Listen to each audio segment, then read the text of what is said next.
I stand firmly in the fact that I'm one of the best to ever do this. For the culture, for my coast, and for my city. This is the Best Rapper in LA podcast. And I'm your host, Murs. What up, though? Welcome back. Part 2 of the 316 episode here on the Best Rapper in LA podcast. If you didn't hear part 1, go back, listen. 316 is one of my favorite songs to perform because he really pumped, jacked, psyched. Murs, what up, though? Still giving a fuck, so open up the changes and get ready to dump those. Disc of them dudes that be sounding the same. They get up on TV, steady clowning for fame. Disrespecting ancestors that was bound in them chains. I'm around in the game, things is bound to change. Trying to walk that thin line between intelligence, ignorance. Have a little fun, making music of significance. Nemesis to niggas just bumping their gums. I give a fuck where you from, this where your heart at, bitch. You gon' bite little dog, you'll just bark that shit. Slave to the rhythm, nice spark that whip. My heart can't quit, I got something to say. Since these niggas wanna act NWA. But it has injured me over the years. When I do the toe touches during the KWS's, LTS's, OFAs, because the beat drops. If the stage has a little give and I get springboarded, it throws me off. So a couple times, I don't know if the word is hyperextended, but I time it perfectly because it's to the beat. So, because I have to come back down and keep rapping. And I've been jumping those songs. So I do the toe touch, boom, and I know my legs have to land at this point. So I have a rhythm to it. But if the stage is a little springy, a couple times I've reached for the ground, landed on my toes. I'm from the home of double K, nothing but trouble gang, KWS's, LTS's, OFA's.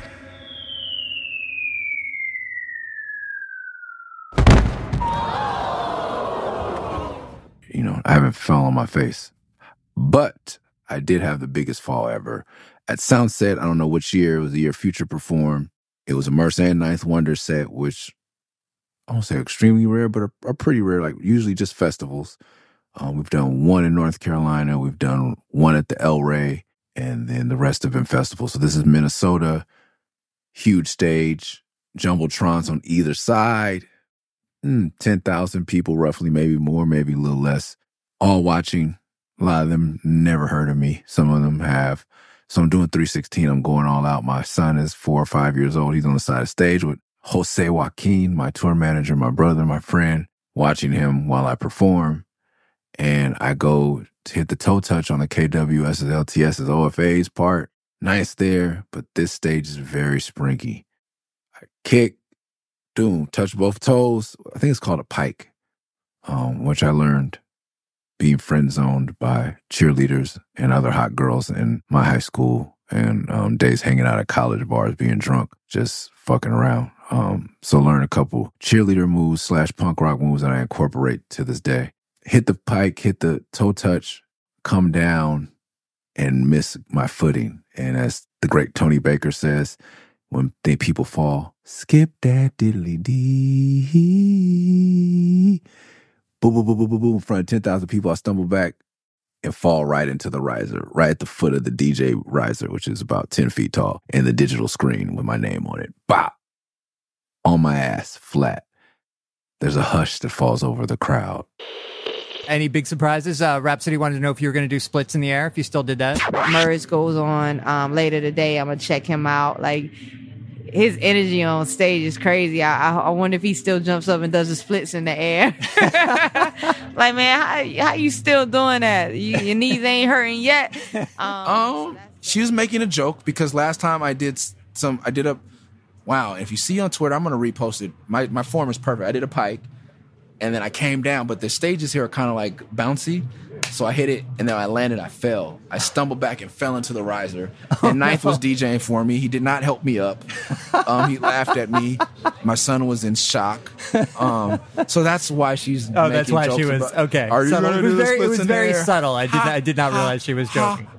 Glad we got both sides of the diss out there. That's amazing. Those familiar with the podcast know that I don't take myself that seriously. I just laugh at myself. This motherfucking Ninth does not move a muscle. No, not 1 inch. does he budge to come help me? Come on, Murray, you know you ain't 23 no more. Something like that. Some fucking dad joke, asshole shit. Nah. He kept the party going like a DJ should. He didn't make it. He knew I wasn't hurt, but he didn't help me. But the sobering moment was I looked to the left and my son was scared.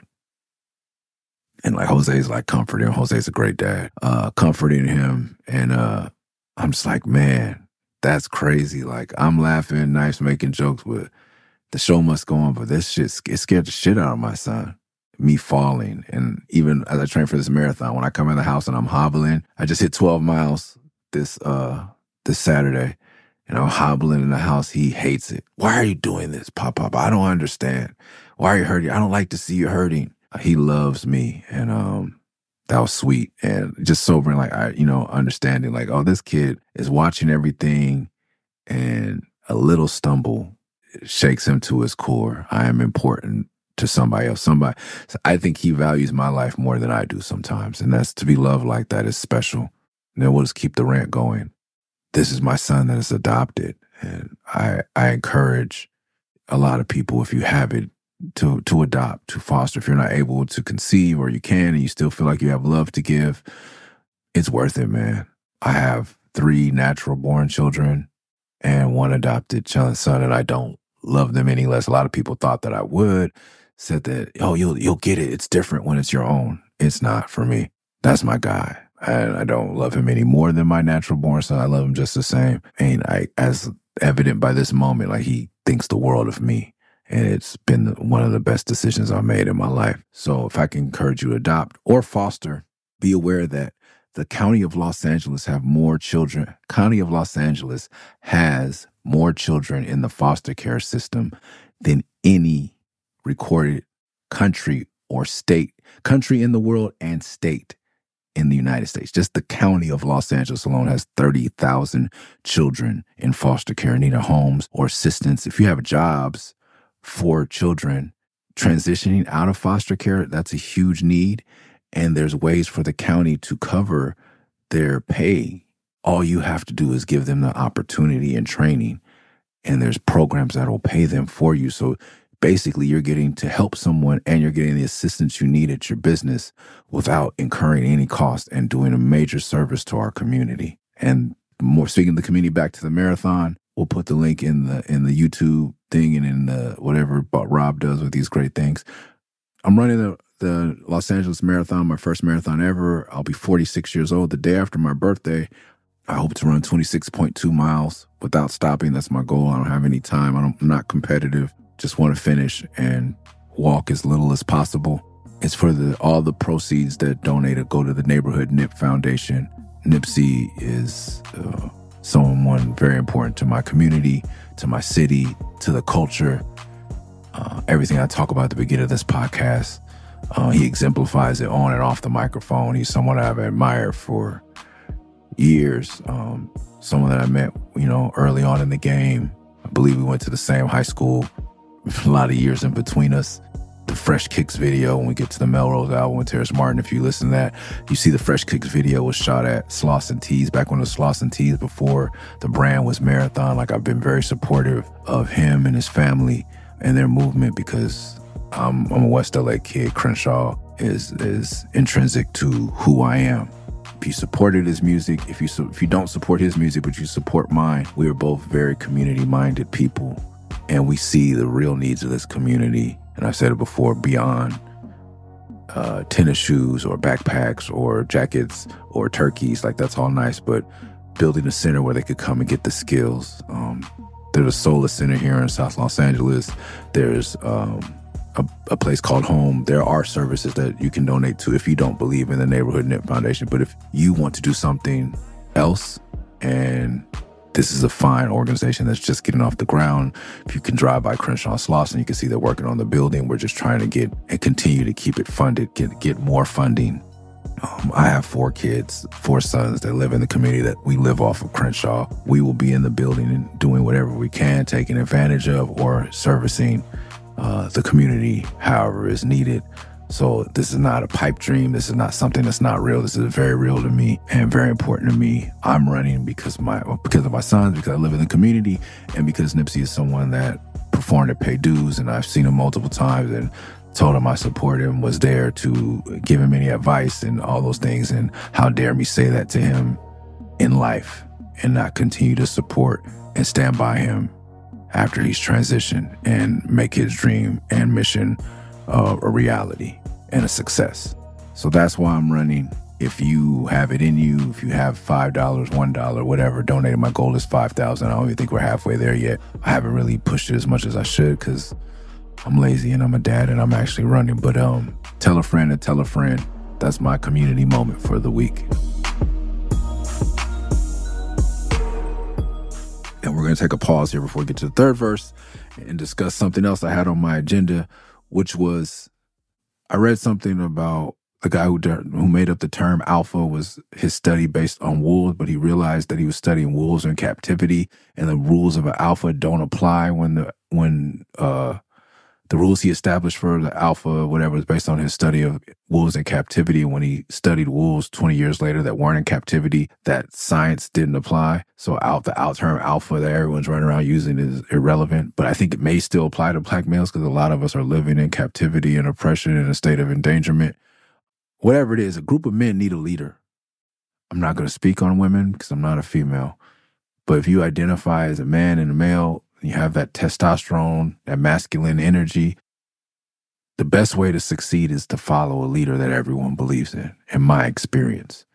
So when I come into a situation after seeing to me, the lack of success of the living legends, I believe there are a couple factors why we didn't reach our full potential, but one of them being that we never had a real leader. Wu-Tang had RZA. We talked about, and also, especially when you don't have the bond of everyone coming up together. If you're not from the same neighborhood, like Wu-Tang had, they're all from Staten Island and they have familial and, community roots. Same thing with hieroglyphics. Living Legends is a hodgepodge. There's not one of us, except for me and Eli and Scarab, that have grown up together. Everyone else for the most part, we're all from different places, united by a common goal of succeeding in music. But we needed a leader. When I went into situations after that, when I went to Def Jux, I respected L as a leader. I told him, I'm a soldier. Whatever tour you want me to do, whatever you need me to do, point me at it. You put money into me, I'm with it. I'm with it. Whatever it is, I'm a soldier. I'm not here to make any decisions, bro. I will present my case, but you have final cut. And I refined this process in all my collaborations because I knew that I was going to do something where I was the alpha or the leader on my own.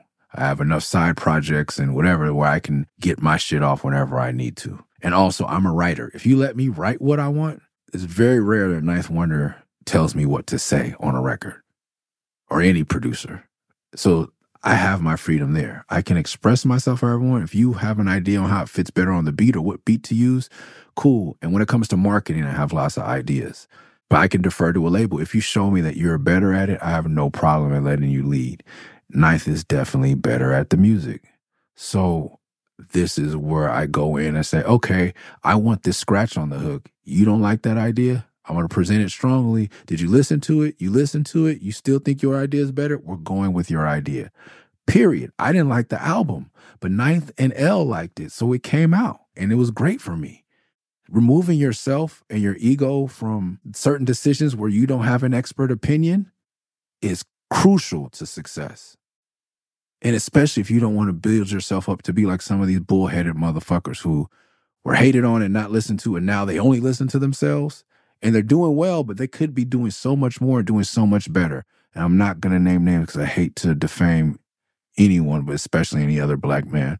But man, you're brilliant, bro, but you're not brilliant at everything. That's why it takes a team. It takes a Puffy and a Biggie. It takes a Dame and a Jay.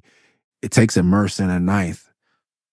And even more beyond that, a Murs and a Ninth and a L and Amy, who did the publicity for this record. So by now I have a new publicist. L listened to me and the falling out was extreme with my publicist. So I was able to choose a new publicist who was Fat Joe's publicist. And I was like, yes, I make music. I'm a person of color. I need to like work with people, someone who's used to working at that point, working with more people of color. And yeah, just, I don't want to be I shouldn't be the most rowdy person in your stable. I want to be a place of respite, I think, for people who deal with more rough around the edges rappers or whatever, or just more faint. Like, I want to be in Fat Joe's lane a little bit. Like, I want some of that fan base, you know, so having a similar publicist or just a publicist that was used to dealing with people, I think from, you know, because street culture, like, just, I don't know. Well, yeah, it just felt comfortable with her. So that, like, it takes a team, and it takes, okay, you think this is a good idea? I'm going to listen to you. But someone has to be worthy of that trust and respect. And though I didn't know Ninth, I could see that he was making great music. And I'm not good at making music or beats. So I'm going to let you lead. And it didn't fail me. Third verse. I am from the home of Double K. Of Double K. Double K. Double K. There hasn't been somebody more West Coast or wore a Dodger hat more often than my brother. A moment for the tears. All right. The first black kid I knew that had records like me, that loved real, like I seen him, we hadn't seen each other in a couple years, and I saw him in the bathroom at the Rap Sheet convention. And he's like, nigga, that was just Sugar Free that came in here. And I was like, you like Sugar Free too? I've been kind of liking it, but I felt guilty. Like, nigga, it's like, we never stopped being dudes who grew up with Crips because we loved peace and we loved hip hop and we loved having fun and we loved to smoke pot and get drunk and talk about girls. Like, but we never left. And he was even better. I mean, never left the block. We never left. Like, this is hip hop too. DJ Quick is just as hip hop as Rakim. That's how LA. You listen to people on the stairs, you would never think that Big Mike was like who he was, or lived where he was, or knew who he knew, or has siblings like he has. Same thing, like, you would never think that my brother was who he is, and my friends, or some of my friends, like, because of the music I make.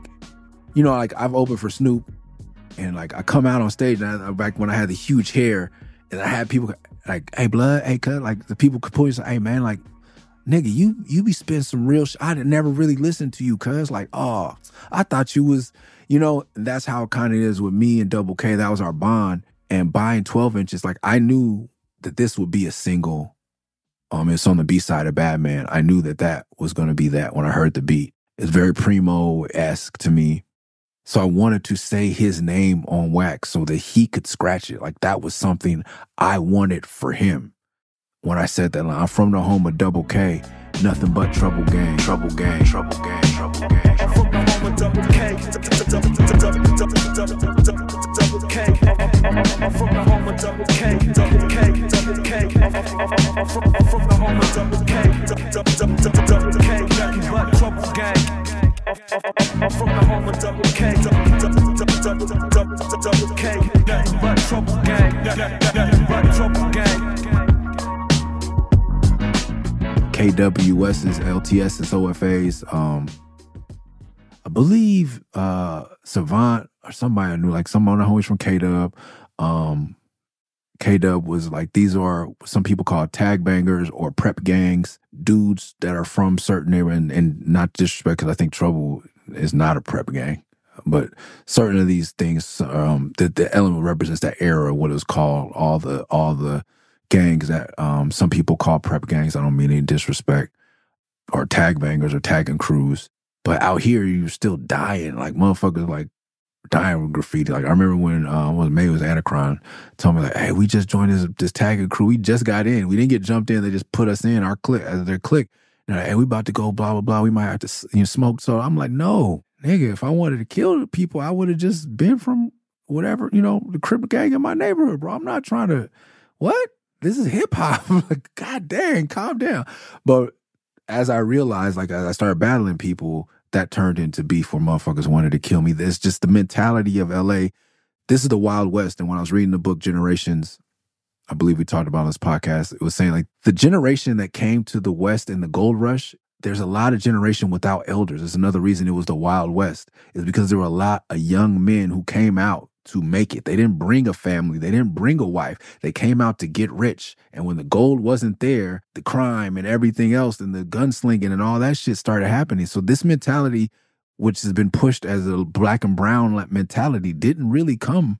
Well, there were brown people here, so it may have come from that, but it didn't come from black Americans. The first gangs in LA were the spook hunters. They were white gangs. The businessmen, the Slaussons, the AC Deuces, like all these things were protective. Black Panthers were protective groups to protect us from the white gangs that were here first. And there wasn't a lot of leadership in that era, so it's wild. And that is the gang mentality. I'm from the home of Double K, nothing but trouble. K.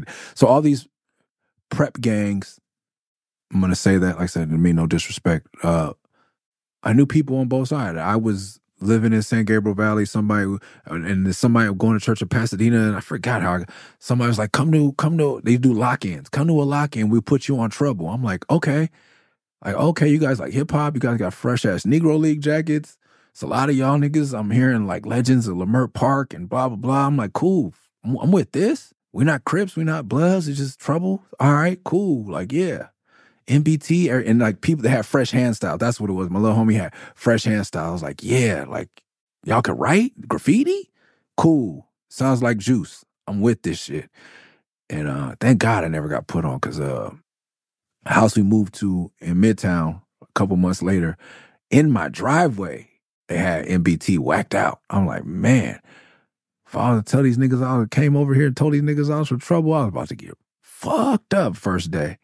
But yeah, they wanted me to go to World on Wheels, which I grew up going to World on Wheels because of my grandparents. And when I lived over, and I was born in Midtown and still went to elementary school for a little bit over there. So a lot of lock-ins and, skating at World on Wheels, which at some point was a lot of troubles were up there, I guess. 4-5 used to write Nober from Trouble. So when I met him, he was from Trouble. So I was like, oh, okay, you from Trouble? Like, blah, blah, blah. When you meet somebody, where you from, blah, blah, blah. L.A. man shit. I write Nober from blah, blah. What you write, fool? Blah, blah, blah, blah. So we were writers. He did beats. This is before he was, crippin'. So it was like, okay. So two of the most like influential dudes, one I knew was from Trouble, one I knew was from K-Dub, but both were slightly older black men that helped me define myself, like being rooted in inner city LA, but not completely wrapped up in it and still into some quote unquote, quote, real hip hop, end quote. Nober and Zoner, Z1er, I think that was it. Nober, I had an ER, Jimmer, Euler, all these.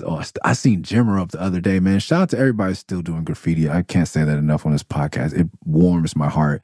And I think my sons, I never say it to them, but especially my eldest really wants to write graffiti. And I'm like, my foolish ass is thinking about going bombing with him. Like, I just want to stress to you guys how hip hop that is. And if you're doing it, you're listening to it, don't stop, man. I love seeing it. And I think, I've never said it to my kids, but I think they can see how my head turns, because kids are always watching, and how my eyes light up when I see certain pieces and throw-ups and hand styles. And they're drawn to it too. Or maybe it's just youth culture. Like hip-hop is youth culture. Like it's always going to be appealing to them. And I like the new sticker styles and the letters and all that. But just seeing like Jimmer, I'm still training for the marathon, jogging all around LA, seeing Jimmer up, even if it's not the same Jimmer, I'm like, wow, that was inspiring to me. Like, that's what I wanted to be. I wanted to be up. I wanted to be dope. Being dope on the microphone is just like being up, being all city, which is not really a LA term, I don't think. But those tag crews in OFA, LTS, like I just met, I think it was somebody from LTS, and I don't want to confuse it because like these are polar opposites. For people who are outside of LA, this verse is all about LA. Like you don't get that. I'm saying MBT and K-Dub, and it's like Bloods and Crips.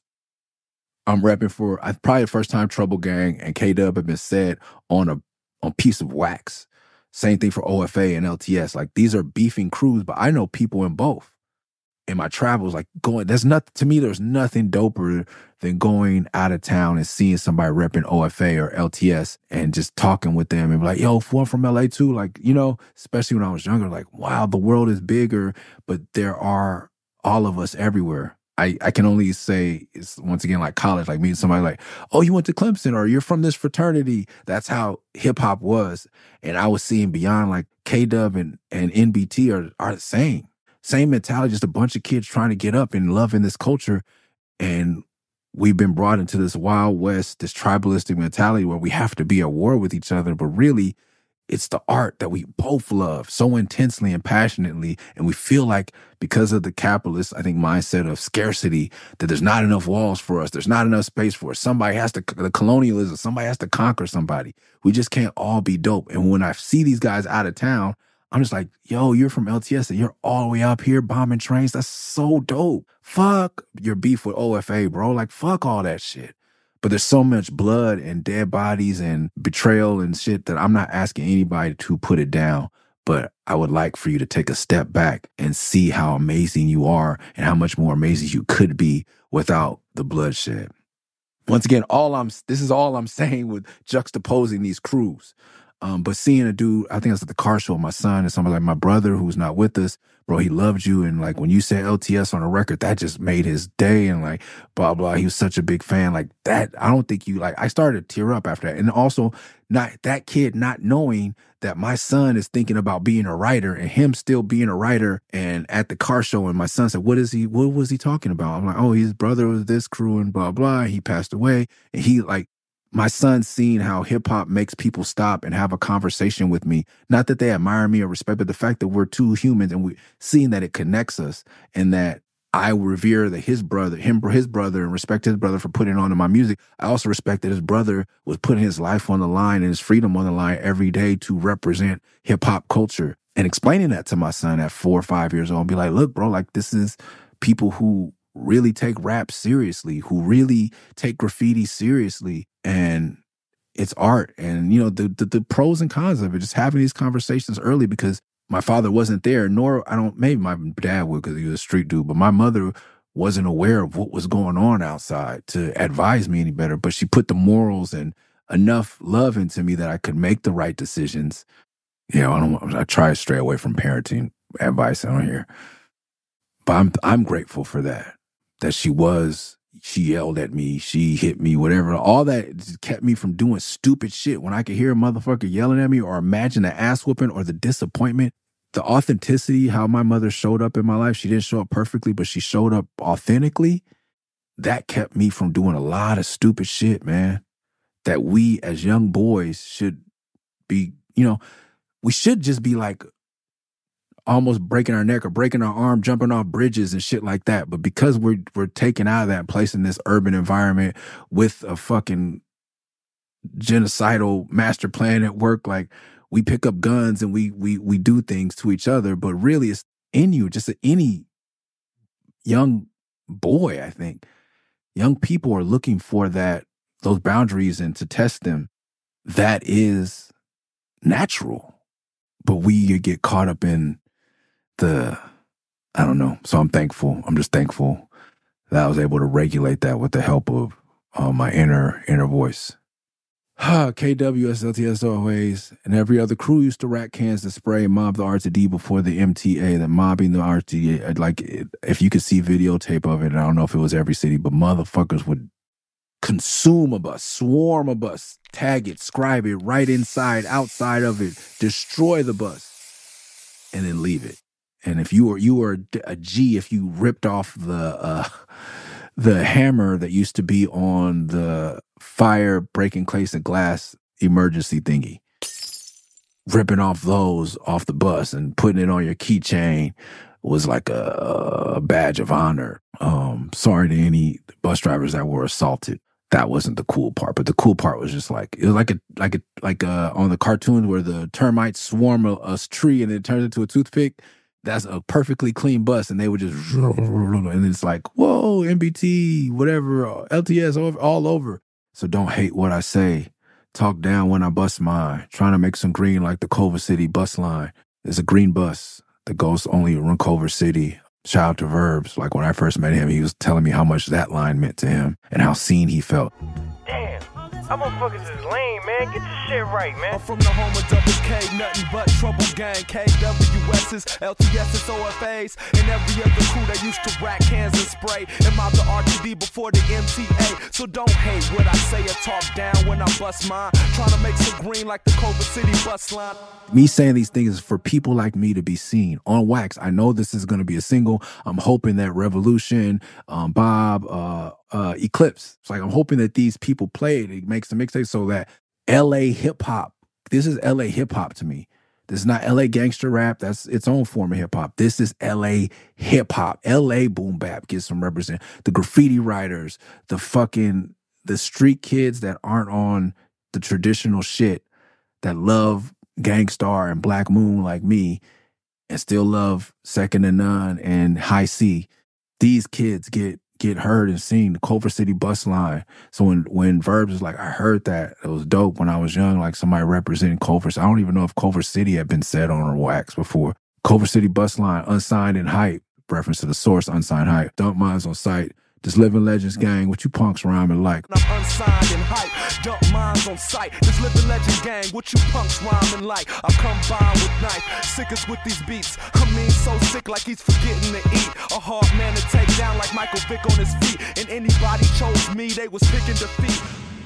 What that wop wop wop like? What that, what that Living Legends gang like, fool? Like, that how we talk. Like, I'm not talking like so many rappers that would rap over this type of beat in an era be like, yo, son, blah, blah, blah, blah, blah, blah, blah. And they're from LA. Yeah, know what I'm saying? Blah, blah, blah, blah, blah, son. Well, yeah, all the guys in the earths, yeah, fuck all that. And some of my friends rap like that. But for me, I'm like, bro, I am going hard. Like us Living Legends gang. Once again, representing Living Legends. For those of you who thought I left, I don't know what made you think that. Living Legends gang, what you punks rhyming like, combined with knife, sickest with these beats, I mean so sick like he forgetting to eat. Sports reference that didn't age well, hard man to take down like Michael Vick on his feet. Wow, how did I have to eat that one? Guys, But we'll talk about Michael Vick a little bit later on. I think, did Mike Vick go to Virginia Tech? Yeah, Michael Vick went to Virginia Tech. Later on, we'll talk about how one of these songs is responsible for meeting my wife, who went to Virginia Tech. Small little things. That's something I had in mind when I made this. Also, Michael Vick getting into the trouble with the dogs was not in a hard man to take down like Michael Vick on his feet. I'm going to spit with this heat until I get my credit. I was so proud of this one. I'm a verbal martial artist like I'm signing Shady Records, and you bitches best respected because I will destroy you. Have your whole crew screaming out, my boy, Blue. I'ma spit with this heat until I get my credit. I'm a verbal martial artist like I'm signing Shady Records, and you bitches best respected or I will destroy you. Have your whole crew screaming out, you're my boy, Blue. Blue, you're my boy! Thank you, sir. Something we watched on the fucking Warped Tour. What's this on? Turn Around. Every now and then I get a little bit terrified. I see the fucking look in your eyes. Turn around, bright eyes. Every now and then I fall apart. Turn around, bright eyes. You're fucking every now and then I fall apart. And I need you now tonight. These are the moments where I feel like a white American. Like, from old school, every now and then I fall apart. And I fucking need you more than ever. That's the first time I ever heard that song. I didn't know it was a real song. It was funny as fuck to me, but it would have been funnier if I had known the original. Big Papa with the Between the Sheets sample, and it would have been doper to you had you grown up on the Isley Brothers in your house. Certain songs, when producers flip samples that are soul samples from Black America, resonate with us because we grew up on these songs. Like hearing More Bounce flipped into a hip hop song fucks with us in a different way because we grew up on it. But you guys, a lot of white Americans will get the experience of like going back and discovering it and still fresh. I do that with some jazz, not strictly a black and white thing. Some of it's generational. Like, oh shit, they flipped that. And I can go back to an Eric Dolphy song or a Yusef Lateef song or Miles, whatever. I can go back to some of these jazz great songs that were classics to people in my grandfather's era or after or before and be like, oh shit, and appreciate it. But if you grew up on Flashlight, your parents playing it in the house and then you hear someone freak it, it's just, ugh. Q We Can Freak It by Corrupt.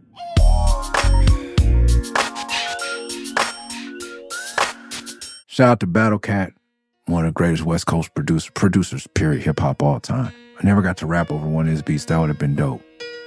Turn around. Every now and then I get a little bit lonely and you're never coming around. Turn around. Every now and then I get a little bit tired.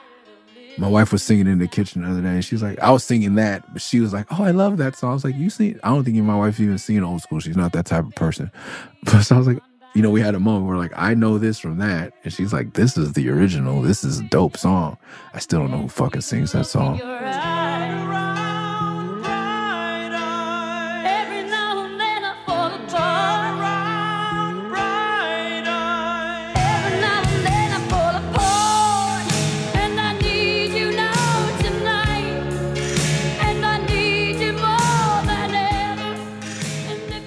But yeah, You're My Boy Blue. And then now it's one of my favorite songs to perform. I think I overperform it with too much energy because when I hear that beat, whoo, the beat drops when I say KWS, LTS, OFAs. And instead of screaming OFA, like no one knows that crew. So I always like just use that space to do a quick toe touch. And I usually jump up and down for the whole song. Just very punk rock aesthetic. I swing the microphone during the hook when the drums drop. And then catch it. That's something I learned from a band called Stun on the Warped Tour. Used to be my favorite band. I had no idea that they were so similar to Rage Against the Machine until recently, but I love Stun.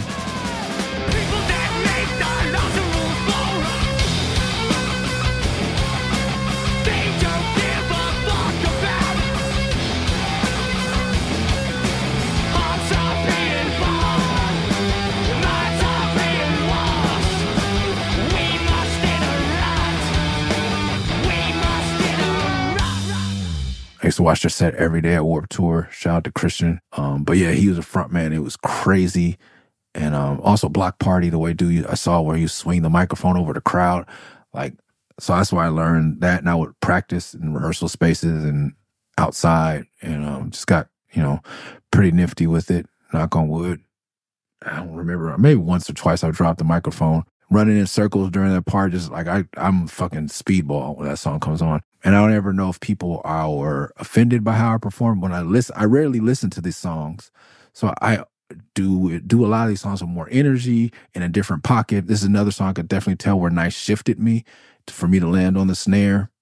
And this may be the song where we had the biggest disagreement. Like, what the fuck happened? Did you like bounce this wrong, my nigga? Like, what's good? And I had to learn to trust him because people really like this song. I enjoy performing this song when I have the energy. Because as my set gets longer, as I do more albums that people like and people find more songs that they like, and I have to do a certain amount of songs to satisfy the breadth of, humbly as the breadth of my fan base, shit, I had to learn to conserve energy. Like, oh, when it was just a 45-minute set, and there was just, Batman, but I gotta get up for Okie Dog. I gotta get up and do the jump kick for Pussy and Pizza. I gotta do like, oh shit, now that I got these 4 moments. Before, like I had one song where I went super hard. You and I, and this one. And I knew like I would jump the whole time. I have to do toe touches and blah, blah, blah. Better than the best. Like start like been better than the best comes around. 1, 2. How y'all feeling? Let's go, y'all! Let's go! My name is M-U-R-S, hailing from the far west, California, LA. Oh, yes! You may have heard of us, we all lay murderers, drive-by shooters, you can kick it on the curb with us. We got blue skies, we got palm trees, we got boulevards, beaches with a calm breeze. As far as MC shit, I'm the best of them, only 5'9", heads above all the rest of them. I'm adding more songs where it's like Hussle and Batman, Freak These Tales are easier for me to rap. So I don't think this is all, but around this time is when I start, I got to start working out. But that, by Murs for President, I'm full on cardio. Motherfuckers like, hey, cuz I seen you running and this morning while I was coming back from the blah, blah, blah. Like, yeah, bro, like I gotta keep myself in shape because I have a job that requires me, or doesn't require me, but I can't perform any other way. I don't know how to perform laid back.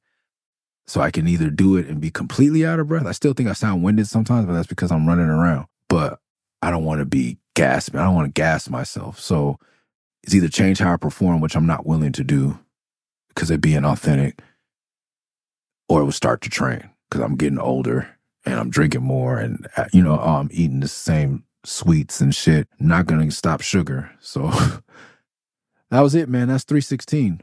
I thought we were going to get to the pain, but that's probably going to be a whole episode too.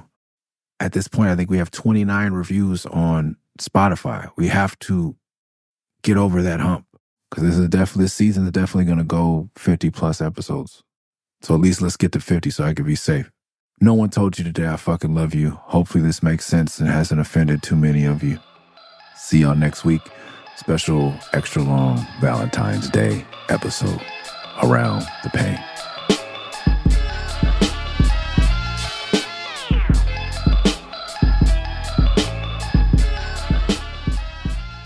Thanks for listening to the Best Rapper in LA podcast. Make sure you subscribe wherever you listen to podcasts. Make sure you never miss an episode by subscribing on Spotify, Apple, wherever it is. If you like the show, leave a review on Apple Music or Spotify.